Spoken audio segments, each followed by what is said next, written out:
I was never the guy women left. I was the guy they didn't stay for. It took me years to understand the difference. No dramatic breakups, no slammed doors, just conversations that started with, "You're amazing, but you're everything I should want." That line followed me through my 20s and 30s like a polite curse. I was dependable, attentive, emotionally available in a way that didn't scare anyone. At least, that's what I thought. They dated me seriously, introduced me to friends, talked about the future, vaguely, and then something shifted. "I'm just not ready.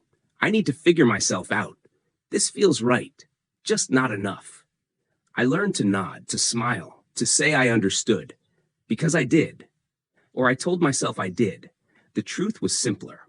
I was safe, and safe isn't always chosen when someone wants to feel alive. The realization came quietly, on a Tuesday, over coffee with Maya. We had been seeing each other for 6 months, not casually, not officially, that gray area where hope survives on assumption. She stirred her coffee longer than necessary. Didn't look at me when she spoke. "I met someone," she said, just like that. I waited for the rest. There was no apology in her voice, just honesty. "I didn't plan it," she continued. "It just felt different." There it was again. Different. I asked the question I already knew the answer to. "Are you choosing him?" She nodded. I paid for the coffee. Out of habit. Out of training.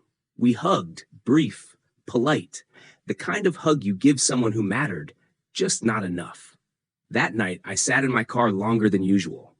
Didn't start the engine. Didn't check my phone. I replayed every relationship in my head. Different faces, same ending. I was always the almost loved, almost chosen, almost enough. And for the first time, I didn't ask what I did wrong. I asked something else. What part of me keeps accepting almost? That question didn't have an answer yet. Date for a while after Maya. Not because I was heartbroken, because I was tired of pretending I wasn't. For the first time, I stopped telling the story where I was the understanding one, the patient one, the emotionally evolved one. I started paying attention instead to the moments I used to ignore. Like how every woman I dated kept one foot out the door, not out of fear, out of option. I told myself I was respecting their freedom. The truth was harder. I was avoiding the risk of being fully chosen or fully rejected. A friend pointed it out one night. No softness, no cushioning. "You don't ask for clarity," he said. "You accept confusion like it's maturity." That line stayed with me. I thought about how rarely I asked direct questions, how often I waited, hoped, adjusted. I confused being low pressure with being low value. I remembered moments that made sense now, the pauses before commitment, the vague plans, the way I accepted crumbs because they were offered kindly. I wasn't chasing unavailable women. I was choosing women who didn't have to choose me. There's safety in that. If they leave, it confirms the story. If they stay, I never had to ask for certainty. I started therapy, not because I wanted answers, because I was done avoiding questions. My therapist didn't diagnose me. She observed. "You make yourself easy to lose," she said. "Not cruel, precise." "Why?" I asked. She didn't answer right away. Then, because asking to be chosen means risking being unwanted. That hit harder than rejection ever had. I thought about my childhood, about being praised for not needing much, about learning early that love came easier when I didn't take up space. Being almost chosen felt familiar, safe, predictable. One evening I went on a date. Nothing special, just coffee, but this time I didn't shrink. "I'm looking for something real," I said early. "I don't do open endings anymore." She blinked, surprised, then smiled. "I appreciate that," she said, "but I don't think I'm there." I nodded, paid, left. No second guessing, no replaying, no hope attached. And for the first time, walking away didn't feel like loss. It felt like alignment. I realized something unsettling. I had never actually been rejected. I had been avoided because I allowed it. That night, I wrote down a sentence and taped it to my mirror. Almost is still a no. I And for the first time in a long time, that was the first change. Not out of bitterness, out of clarity. I no longer softened my needs to sound more acceptable.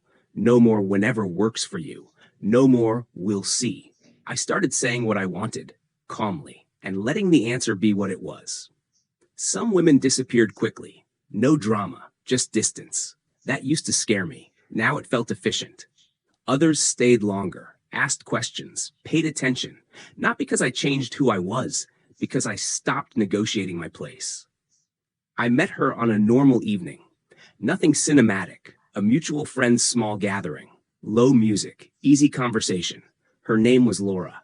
She didn't overwhelm the room, didn't pull focus. She listened like she wasn't waiting for her turn. That caught my attention. We talked about work, about mistakes, about things we didn't know yet. No tension, no performance. When I asked her out, I didn't hedge. I'd like to see you again, I said, properly. She smiled. I'd like that too. No pause, no condition. On our third date, I said something I'd never said before. I'm not looking to be an option, I said. I'm looking for something mutual. She didn't flinch, didn't reassure me unnecessarily. Good, she said. So am I. That was it. No fireworks, no dramatic realization, just alignment. Weeks passed, then months. Not perfect, but present. There were disagreements, moments of uncertainty, but no guessing games, no waiting to be picked. One night, lying next to her, I felt something unfamiliar. Not excitement, peace. I realized something important. I hadn't changed my worth. I had changed my tolerance. For years, I thought being chosen meant being wanted. I was wrong. Being chosen means being met, without shrinking.